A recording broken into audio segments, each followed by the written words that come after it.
আসসালামু আলাইকুম। Chicken fry চলছে। আজকের রান্না বান্না এই যে চিকেন ফ্রাইগুলো বেসন, ডিম, আদা রসুন বাটা, জিরা বাটা সব কিছু দিয়ে ভিনিগার মাখিয়ে রেখেছিলাম। এবারে যে ফ্রাই করে নিচ্ছি। আর এদিকে ঝাল ঝাল করে মাংস রান্না হয়েছে আলু দিয়ে, হালকা ঝোল করে। পোলাওয়ের সাথে এরকম খেতে অনেক ভালো লাগে, সাদা ভাতের সাথেও অনেক ভালো লাগে এরকম করে রান্না করলে। আর এদিকে আছে আপনার বুটের ডালের ভুনা,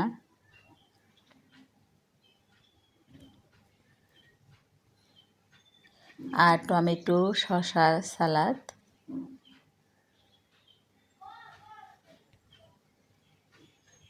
আর এই যে দই।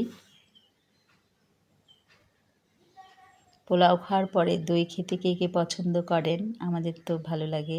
দই মিষ্টিটাও ফ্রিজে ঠান্ডা করতে রেখেছি। আর এই যে আলুর ভাজি, এই আলু ভাজাটা কার কার ভালো লাগে পোলাওয়ের সাথে অবশ্যই কমেন্ট করবেন। আর এই যে পোলাও রান্না হয়ে গেছে আলহামদুলিল্লাহ, সব রান্না কমপ্লিট। এখন হচ্ছে খাওয়া দাওয়ার পালা। পোলাওটা অনেক সুন্দর ঝরঝরে হয়েছে। আল্লাহ হাফেজ, সবাই ভালো থাকবেন।